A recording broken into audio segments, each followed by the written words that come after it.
আল্লাহ পাক আমাকে ভালোবাসেন, আপনাকে ভালোবাসেন, ভালোবাসেন বলেই আজকে আপনি এখানে বসে আছেন।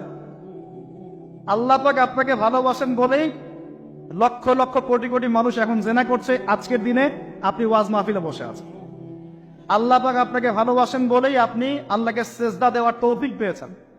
আপনি লা ইলাহা ইল্লাল্লাহ কালিমা শিখেছেন, আপনি এই যে কোরআন পড়তে শিখেছেন, কোরআন পড়ছেন, হাদিস পড়ছেন, নবীর দ্বীনের প্রতি মহব্বত আছে, আল্লাহ আপনাকে ভালোবাসেন বলেই হচ্ছে। কখন বুঝবেন আল্লাহ আপনাকে ভালোবাসছে? যখন আল্লাহ পাকের অনুমোদিত কাজগুলো আপনার ভালো লাগবে। নামাজ পড়তে ভালো লাগছে, রোজা রাখতে ভালো লাগছে, কোরআন তেলাওয়াত করতে ভালো লাগছে, আল্লাহর জিকির করতে ভালো লাগছে, আলেম ওলামার সাথে থাকতে ভালো লাগছে, ঠিক আছে?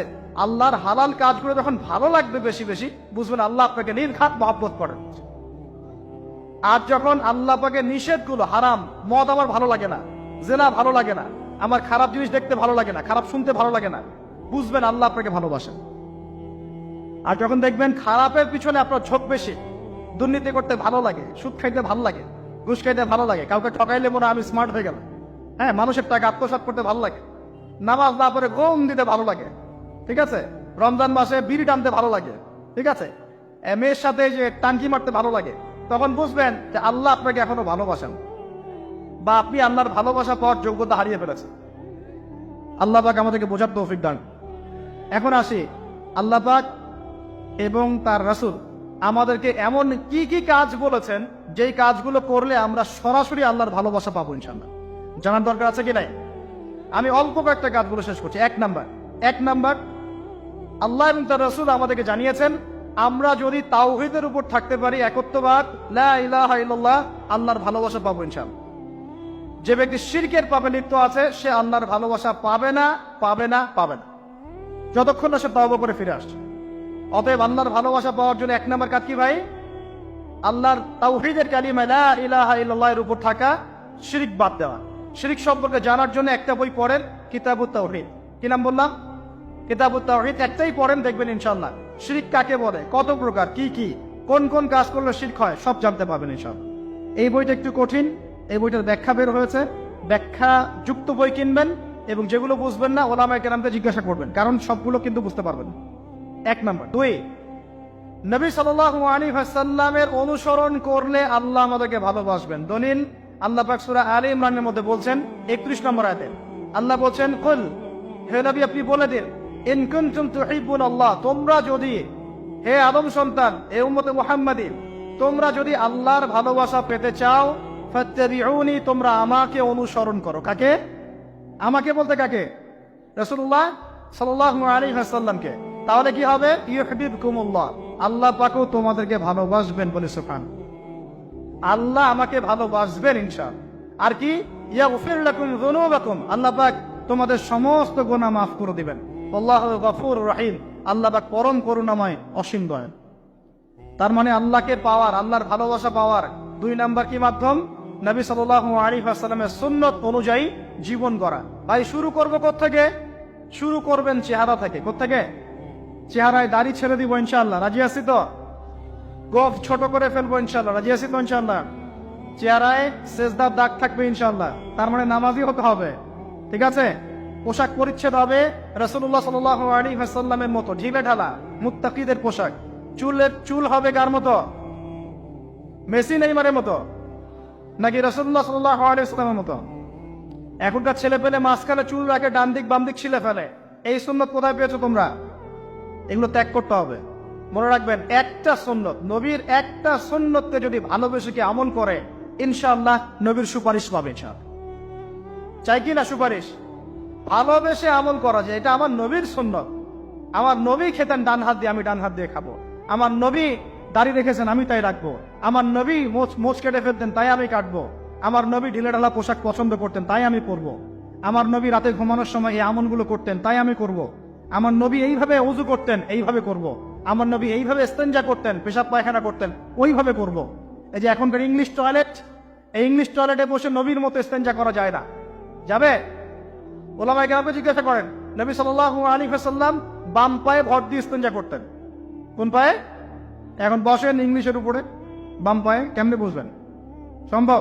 ওই যে আমি বলি, এটা মজা করে বলি, কষ্ট থেকেও বলি, একদম বৈশ্বিক পলিটিক্যাল সিস্টেম থেকে শুরু করে বাথরুমের টয়লেট পর্যন্ত সবকিছুই চলছে পশ্চিমা আদর্শ এখন।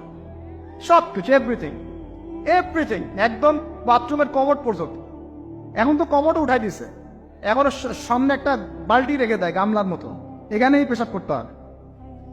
দেখেন নাই মনে হয় আপনারা, দেখবেন অচিরে এগুলো আসতেছে সামনে, দাঁড়ায় দাঁড়ায়, বসার কোনো সুযোগ নাই। আর সবগুলো মাপ সমান। কারো হাইট যদি 6 ফুট, কারো 5 ফুট হয়, তখন কি হবে? অ্যাডজাস্ট করতে হবে ধরো ধরো তখন, নাকি? যুবকরা বুঝতে পারছে, তখন কাউকে লম্বা হতে হবে, কাউকে খাটো হতে হবে, মাপ তো সমান। আর সবার মাপ যদি সমান না হয়, এমন কি হবে? হ্যাঁ, আল্লাহ পাক বোঝার তৌফিক দান। এগুলো শয়তানি না বলেন, শয়তানি না বলেন। বসে ইস্তেঞ্জা করতে হয় না? বসে ইস্তেঞ্জা না, পেশাবের ছিটা ফোটার কারণে কবরে আযাব হয় না? আপনারা হাদিসে জানেন না, নবীজি একটা কবরের পাশ দিয়ে যাচ্ছেন, তিনি থেমে গেলেন, থেমে গিয়ে বলছেন এই কবর দুটোতে আযাব হচ্ছে। কি হচ্ছে? কবরের আযাব তিনি জানলেন কেমন করে? আল্লাহ পাক তাকে জানিয়েছেন, আল্লাহ পাক তাকে খবর দিয়েছেন এই কবর দুটো কি হচ্ছে? আযাব। নবীজি বলছেন এই কবর দুটোতে বড় কোনো পাপের কারণে আযাব হচ্ছে না। সাহাবীরা বলছেন তাহলে কি কারণে হচ্ছে ইয়া রাসূলুল্লাহ? তিনি বলছেন একজন পেশাব পায়খানা করে, পেশাব করে, স্পেশালি পেশাব করে এই ছিটা ফোটা থেকে সে সতর্ক থাকতো না।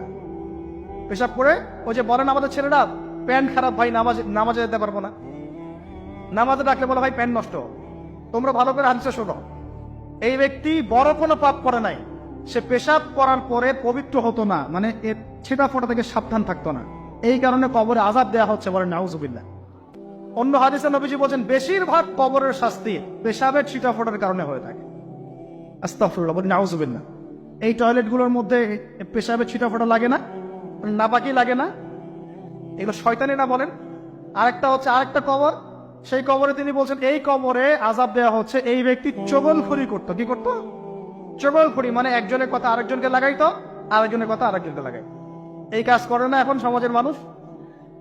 এই কাজ কিছু ফেসবুক আর ইউটিউবারও করো তোমরা। একজনের ভিডিও আরেকজনের পাশে লাগাই দাও, আরেকজনের আরেকজনের লাগাই দাও, এই করে উম্মার মধ্যে বিভক্তি সৃষ্টি করতেছে। কিছু কিছু কারণে, এসব কারণেও রেস্ট্রিকশন দিতে হয়েছে আমাদেরকে, কিছু মনে করবেন না।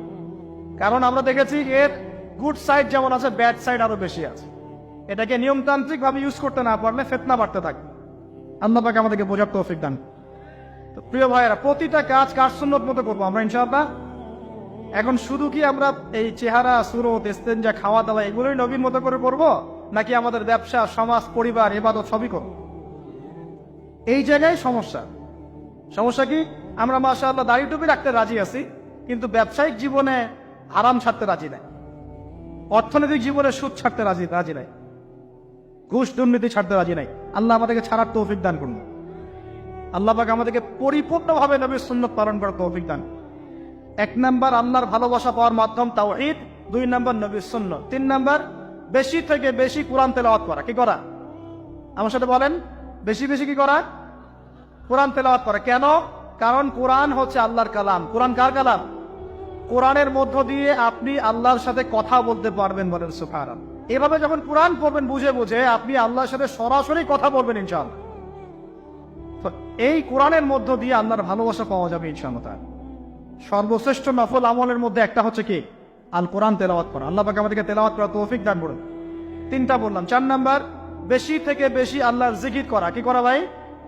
চলতে ফিরতে উঠতে বসতে অলওয়েজ সুবহানাল্লাহ, আলহামদুলিল্লাহ, লা ইলাহা ইল্লাল্লাহ, আল্লাহু আকবার, লা হাওলা ওয়ালা কুওয়াতা ইল্লা বিল্লাহ, এগুলো চলতে থাকবে। ঠিক আছে ইনশাআল্লাহ? চলতে ফিরতে পড়বেন আল্লাহুম্মা সাল্লি আলা মুহাম্মদ, আল্লাহুম্মা বারিক আলা মুহাম্মদ। ঠিক আছে? হাসবি আল্লাহু ওয়া নি'মাল ওয়াকিল, রাদিতু বিল্লাহি রাব্বান ওয়া বিল ইসলামি দীনান ওয়া বি মুহাম্মাদিন নাবিয়্যা। যত জিকির আজকার আছে চলতে ফিরতে অলওয়েজ পড়তে থাকবেন। লা ইলাহা ইল্লাল্লাহ ওয়াহদাহু লা শারীকা লা, লাহুল মুলক ওয়া লাহুল হামদ ওয়া হুয়া আলা কুল্লি শাইইন কাদির। আস্তাগফিরুল্লাহাল্লাযী লা ইলাহা ইল্লা হুয়াল হাইয়ুল কাইয়ুম ওয়া আতুবু ইলাইহি, লা হাওলা ওয়া লা কুওয়াতা ইল্লা বিল্লাহ। এগুলো পড়তে থাকবেন। যে যত বেশি আল্লাহ জিকির করবে, তার কলবে আল্লাহ তত বেশি নূর দিবেন ইনশাআল্লাহ। আর যার কলবে যত বেশি নূর, সে তত বেশি আল্লাহর ভালোবাসা, মহব্বত পাবে ইনশাআল্লাহ। কয়টা বলছি ভাই? 4টা। 1 নাম্বার কি ছিল? তাওহীদ। 2 নাম্বার নবীর সুন্নাত। 3 নাম্বার বলেন কোরআন তেলাওয়াত করা। 4 নাম্বার বেশি বেশি আল্লাহর জিকির করা। 5 নাম্বার, স্পেশালি 5 নাম্বার, বেশি বেশি আল্লাহর কাছে তওবা করা। কি করা? যে আল্লাহর কাছে তওবা করে আল্লাহ তাকে মহব্বত করেন। আলহামদুলিল্লাহ, যে আল্লাহর কাছে তওবা করে আল্লাহ তাকে মহব্বত করেন। আমাদের নবীজি প্রত্যেক দিন 70 থেকে 100 বার আল্লাহর কাছে তওবা করতেন। বলে সুবহানাল্লাহ। পারা যাবে তো ইনশাআল্লাহ।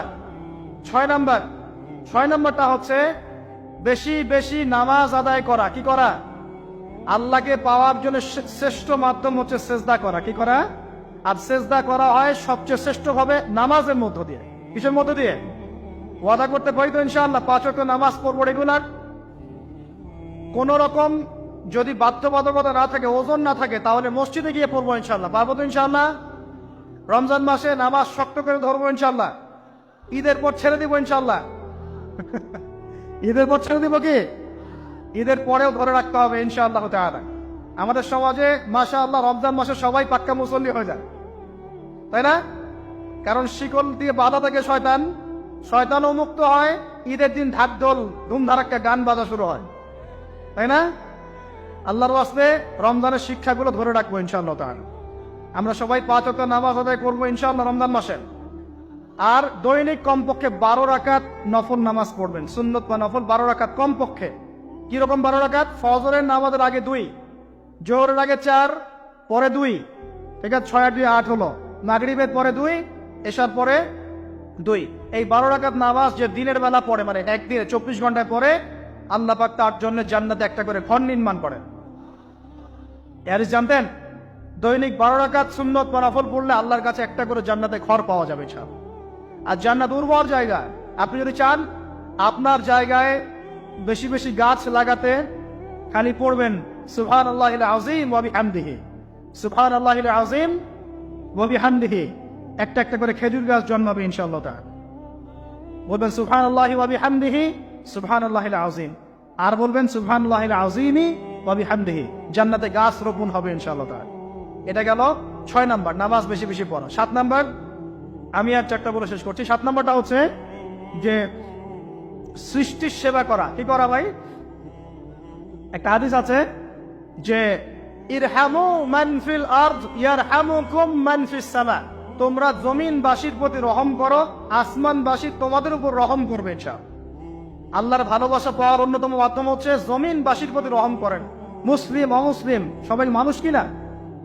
যারা আমাদের সাথে যুদ্ধে লিপ্ত নাই তারা তো আমাদের ভাই নাকি? যারা যুদ্ধে লিপ্ত আছে এরা শত্রু হতে পারে, যারা যুদ্ধে লিপ্ত নাই তারা তো আমাদের ভাই নাকি? তাদের বিপদ আপদে পাশে দাঁড়াবো না? একটা প্রাণীর অধিকার যদি আপনি রক্ষা করেন, একটা বিড়ালকে পানি না দেওয়ার অপরাধে এক মহিলা জাহান্নামে গিয়েছে, আর একটা কুকুরকে পানি পান করানোর সওয়াবের এই কাজের বিনিময়ে এক মহিলা জান্নাতে গিয়েছে। সুবহানাল্লাহ। তো পশু পাখির অধিকার যেখানে ইসলাম কথা বলেছে, এখানে পুরো মাখলুকের প্রতি আমাদের রহম দিল থাকতে হবে। আমাদের সবাইকে দয়া ভালোবাসা দেখাতে হবে ইনশাআল্লাহ। আল্লাহ পাক আমাদেরকে ভালোবাসবেন ইনশাআল্লাহ। 8 নাম্বারটা কি? এটা বেশি ইম্পর্টেন্ট। শোনেন, 8 নাম্বারটা হচ্ছে আল্লাহর জন্য কাউকে ভালোবাসা, আল্লাহর জন্য ঘৃণা করা। একটা এই হাদিসগুলো পড়তে পড়তে আমি আসলাম গাড়িতে।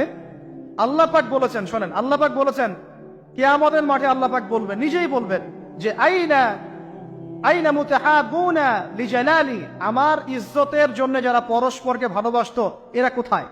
আল্লাহ পাক ঘোষণা করবেন কোথায় তারা? যারা আমার জন্য পরস্পরকে ভালোবাসতো।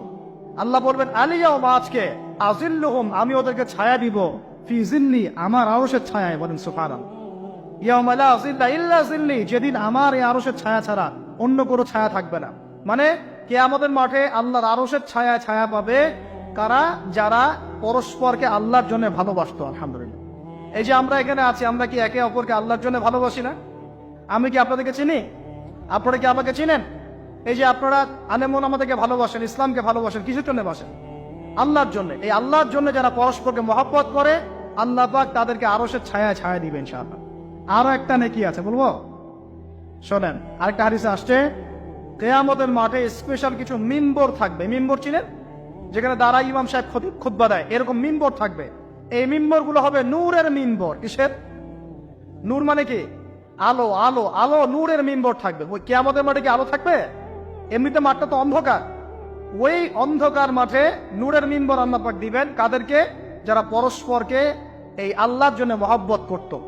আর নবীগণ শহীদগণ তাদের দিকে তাকায় থাকবে, তাকায় নবীগণ শহীদগণ পর্যন্ত এই মানুষগুলোকে দেখে ঈর্ষা করবে, কাশ আমরাও যদি এমন হতে পারি। চিন্তা করেন, আল্লাহর জন্য পরস্পর মহব্বতকারীদেরকে আল্লাহ পাক এমন সম্মান দিবেন যেটা দেখে নবীগণ পর্যন্ত ঈর্ষা করতে থাকে। তাহলে আমরা কি আল্লাহর জন্য পরস্পরকে মহব্বত করতে পারি কিনা? এটা হলো 8-9 নাম্বার, আল্লাহর জন্যই ঘৃণা করতে হবে। আল্লাহর জন্য ঘৃণা কেমন? যেমন কেউ ইসলামকে পছন্দ করে না, কটূক্তি করে, ইসলামের এইটা ভালো না ওইটা ভালো না, ইসলামের সাথে দুশ্মনী করে ভিতর থেকে বাইরে থেকে, আপনি ওদেরকে ভালোবাসতে পারবেন না। যদি আল্লাহর দুশ্মনদের সাথে আপনার ভালোবাসা থাকে তাহলে আপনিও আল্লাহর দুশ্মনের কাতারে অন্তর্ভুক্ত হয়ে যাবেন। এখন বলেন দেখি, সারা বিশ্বে ইসলামের দুশ্মন কারা? বলেন। গায়রিল মাগদুবি আলাইহিম ওয়ালাদ-দাল্লিন, মাগদুব কারা, দল্লিন কারা? এটা তো অনেকেই জানে না। সাহাবীরা বলছেন, ইয়া রাসূলুল্লাহ, এখানে যে আমরা বলছি গায়রিল মাগদুবি আলাইহিম ওয়ালাদ-দাল্লিন, আল্লাহ আমাদেরকে মাগদুবদের থেকে বাঁচাও, দল্লিনদের থেকে বাঁচাও। মাগদুব আর দল্লিন কারা ইয়া রাসূলুল্লাহ? নবীজি বলছেন, আল মাগদুব, মাগদুব হচ্ছে হুমুল ইহুদি, ইহুদিরা হচ্ছে মাগদুব, যাদের উপর আল্লাহর গজব পড়েছে। আর দল্লিন হুমুল নাসারা, নাসারারা হচ্ছে দল্লিন, কারণ তারা আল্লাহ পাকের সন্তান সাব্যস্ত করেছে। ঈসা আলাইহিস সালামকে আল্লাহ সন্তান বলেছে, বলেন নাউজুবিল্লাহ। এখন সারা বিশ্বে এরা মুসলিমদের সাথে দুশ্মনী করছে না? আমরা যদি ব্যক্তিগতভাবে, সামাজিকভাবে বা পলিটিক্যালি ওদের সাথে বন্ধুত্ব করে চলে, আমরা কি আল্লাহ দুশ্মনদের সাথে শরীক হলাম না? খুব খেয়াল রাখতে হবে। আল্লাহর জন্য ভালোবাসা, আল্লাহর জন্য দুশ্মনী, আল্লাহ পাক আমাদেরকে বোঝার তৌফিক দান করুন। এবং সবশেষ যেটা 10 নাম্বার, সেটা হলো আল্লাহওয়ালা মানুষ যারা, সেই মানুষদের সাথে মহব্বত রাখলে আল্লাহ আপনাকে ভালোবাসবে। চান আল্লাহওয়ালা মানুষদের সাথে মহব্বত রাখতে চান, নাকি আপনার এই জেনাকারী গার্লফ্রেন্ডের সাথে আপনি মহব্বত রাখতে চান? কার সাথে মহব্বত রাখতে চান? আল্লাহ পাক আমাদের সবাইকে আল্লাহওয়ালা মানুষদেরকে ভালোবাসার তৌফিক দান এবং তাদের সোহবতে থাকার তৌফিক দান করুন। মনের ভিতর থেকে সমস্ত রকম হিংসা, বিদ্বেষ, অহংকার, রিয়া, পরশ্রী কাতরতা, এগুলোকে দূর করার তৌফিক আল্লাহ পাক দান করুন। আমরা দোয়া করি আল্লাহ পাক সবাইকে তাওহীদপন্থী হওয়ার তৌফিক দান করুন, নবীর সুন্নতের উপর আমল করার তৌফিক দান করুন। কেউ উঠবেন না, বসেন। নবী সাল্লাল্লাহু আলাইহি ওয়াসাল্লামের উম্মত হিসেবে তার সুন্নতকে সর্বোচ্চ অগ্রাধিকার দেওয়ার তৌফিক দান করুন। আল্লাহ পাক আমাদের সবাইকে আল্লাহ যাদেরকে ভালোবাসতে বলেছেন তাদেরকে ভালোবাসার তৌফিক দান করুন। আল্লাহ পাকে বেহায়া দিবসের সব বেহায়ামি থেকে আমাদেরকে হেফাজত করুন। এই নগ্নতা, অশ্লীলতা, পর্নোগ্রাফি, হারাম সম্পর্ক থেকে আল্লাহ আমাদেরকে বাঁচান। আল্লাহ পাক আমাদেরকে মাদক থেকে বাঁচান। আল্লাহ পাক আমাদেরকে পরস্পরকে আল্লাহর জন্য ভালোবাসার তৌফিক দান করুন। আল্লাহ পাক আমাদের সবাইকে আরশের ছায়া পাওয়ার তৌফিক দান করুন। আল্লাহ পাক আমাদের সবাইকে বেশি বেশি কোরআন তেলাওয়াত এবং নামাজ পড়ার তৌফিক দান করুন।